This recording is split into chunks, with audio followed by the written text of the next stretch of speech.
Okay, let's have a bit of an interfacing review before we really get started on collar construction on your shirt. So I have some swatches of the different kinds of interfacing that we want to discuss that there are in the whole world of interfacings. Um, I want to start first with why we use interfacings. And it's to stabilize a garment in an area that you may be doing extra stitching in, such as a buttonhole area or a zipper. It also gives it body or strengthens the hand where the garment may need extra support, such as in the collar or cuffs that you want to be stable on your shirt.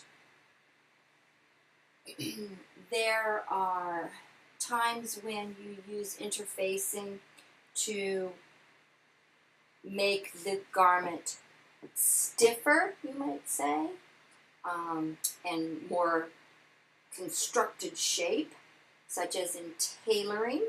You use interfacings to create the inner structure of that garment. So let's just talk about the four classes of interfacing. There are two applications for all of these interfacings. Generally, you have either a sew-in interfacing or you have the fusible interfacings. We're going to use only fusibles in our shirt. It is the more contemporary way of doing things, and there are now beautiful, beautiful fusible interfacings.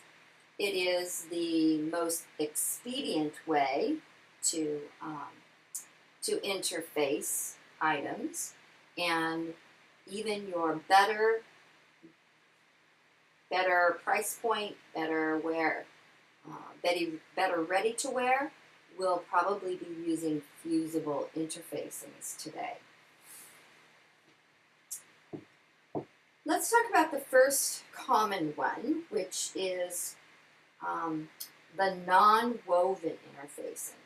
Now, non-woven interfacing is a piece of interfacing that has had heat pressure like felting to put together some fibers. Generally, there's a lot of cotton rag in this, or it can be fully polyester. But whichever it is very delicate and fine, meaning that it tears easily, it shreds easily, and you don't want to get it wet or damp while you're applying it or working with it. The instructions will say, do not apply steam, do not wet it. Therefore, if it's left in a garment, it means that in laundering and in washing and caring for it, it's probably going to shred. How many of you have ever had a garment and you pull it out of the dryer and the interfacing pieces, there are little balls of it in your lint catch, or you see pieces of it hanging away from around the button placket, or it's rolled up and twisted inside of there, all puckery and bunched up. That's probably a non-woven interfacing. It is the cheapest that is out there. That's why it's used quite often in fast fashion. However, it is not stable. It greatly changes the hand of the fabric once it's applied. It usually stiffens it and gives it its own kind of direction because it doesn't have a grain line in it. It's not a woven or knitted piece of cloth. It's not really cloth. It's like paper. And so it stiffens the whole piece of fabric that you put it on. It's not recommended to use this in any garment. It's best used for some craft projects.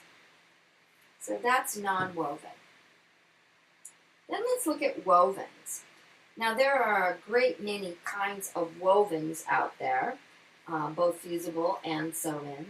We're going to look at ones that we probably would be using in your shirts, options that you would be using in your shirts.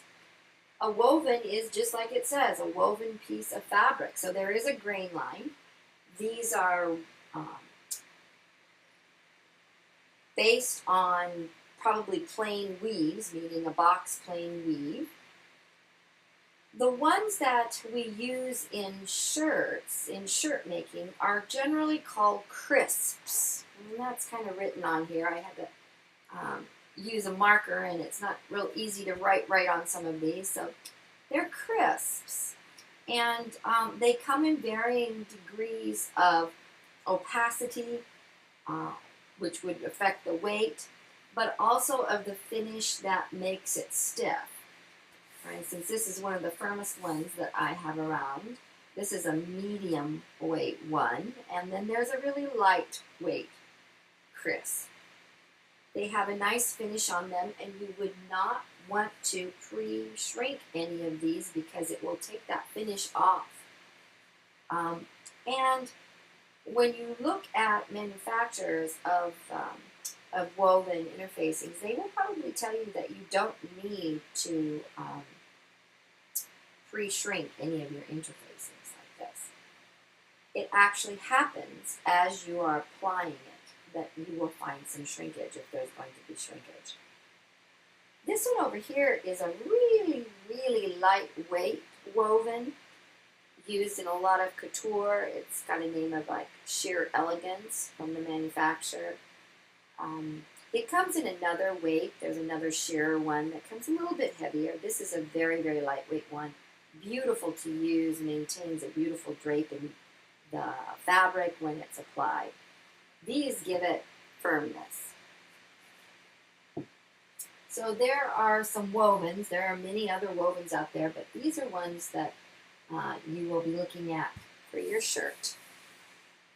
The next one I want to talk about is the knitted interfaces. And I have a sample here of actually tricot knit. And it is something that you would probably use in your shirt making if you are trying to maintain a soft hand to the shirt. If you're making it a blouse that maybe has that is maybe constructed out of a very lightweight fabric. It is considered a knit interfacing. It does have some give and stretch in it, but once it's applied, it mimics what you apply it to. Therefore, it's used quite often on woven pieces of goods. You do not need to only apply it to a knit or a stretch piece of textile. So it can be used on many, many areas of many, many different kinds of garment textiles. So tricot is something that we may be looking at. The last category of interfacings that I want to review is weft insertion. And weft insertion is a really great interfacing that is both knitted and then in the same process, while it's being knitted, a weft yarn is woven in between the knitting on the cross grain. Weft is the same as cross grain. So there's this strengthening thread. So you get both, not really give in it, but you get this drapeability to it that the knit gives it, but then that weft yarn that is woven in there gives it a really strong stability. Now these are used in place of tailoring today, in place of any kind of the old-fashioned canvases that we used in tailoring before. Contemporary tailoring loves to use the weft insertions, and they come in a variety of weights as well. This one happens to be a very lightweight one. All weft insertions have on the side that doesn't have the fusible, one side has, like, it feels kind of like flannel or brushed. So it has some loft to it, which is really great in tailoring. And it can add like a layer of warmth or body to the garment in the place of its insertion or application. So those are the 4 kinds of interfacing, again, that exist out there, or categories of interfacings: non-woven, wovens, knits or tricots, and weft insertions.